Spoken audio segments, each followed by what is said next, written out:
ពុកត្រូវនិយាយច្បាស់ហើយពុកក៏ជូនសារនេះជូនប្រជាជនកម្ពុជាសូមកុំសង្ឃឹមទៅលើការបើកច្រកព្រំដែនកម្ពុជាថៃហើយសូមឲ្យអ្នកទាំងឡាយណាដែលនាំទំនិញថៃចូលសូមបញ្ឈប់ជាបន្ទាន់ហើយសូមឲ្យដើម្បីជៀសវាងកងទ័ពសមត្ថកិច្ចកម្ពុជានិងសមត្ថកិច្ចថៃគេថាចាប់បាននៅខេត្តកោះកុងឯណានោះសូមកុំបន្តកម្ពុជាមានទំនិញគ្រប់គ្រាន់ដើម្បីនឹងប្រើប្រាស់ផ្ទាល់ខ្លួនហើយមិនចាំបាច់មានទំនិញមកពីប្រទេស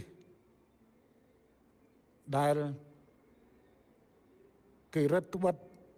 កម្ពុជាថាគេមានគេលួចរួចពន្ធទំនិញចូលប្រទេសកម្ពុជាអញ្ចឹងទេសូមសហការខាងកម្ពុជាក៏ទប់ស្កាត់ខាងកម្ពុជាខាងថៃទប់ស្កាត់ខាងថៃ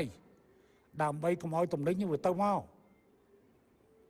ហើយកម្ពុជាមានឱកាសផលិតទំនិញរបស់ខ្លួនដើម្បីនឹងធ្វើចូលក្នុងទីផ្សារម្យ៉ាងទៀតអ្នកដែលប្រើប្រាស់ក៏បីលើកទឹកចិត្តប្រើប្រាស់ទំនិញរបស់ប្រទេសកម្ពុជាឬទំនិញមកពីប្រទេសផ្សេងជាងប្រើប្រាស់ទំនិញមកពីប្រទេសថៃនិយាយយ៉ាងដូចនេះមិនមែនផ្ទុយនឹងក្របខ័ណ្ឌអង្គការពាណិជ្ជកម្មពិភពលោកទេ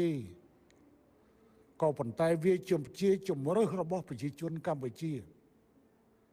មានតែប្រជាជនកម្ពុជាទេដែលជាអ្នកមានសិទ្ធិសម្រេចថាគួរប្រើប្រាស់ទំនិញរបស់អ្នកណាអ្នកនាំចូលច្រើនប៉ុណ្ណាក៏ដោយបើគ្មានអ្នកទិញទេក៏គ្មានអ្នកលក់ដែរបើគ្មានអ្នកទិញទេក៏គ្មានអ្នករត់ពន្ធយកមកដែរអញ្ចឹងទេសូមផ្ញើសារនេះជូនចំពោះប្រជាពលរដ្ឋយើងក្នុងឱកាសចូលឆ្នាំវាក្តៅបន្តិចក៏ប៉ុន្តែខ្ញុំគ្រាន់តែចង់បញ្ជាក់ទៅពួកអ្នកធ្វើការវិភាគដែលមានទាំងបណ្ឌិតសេងសេរីនិងពួកប្រឆាំងក្រៅស្រុក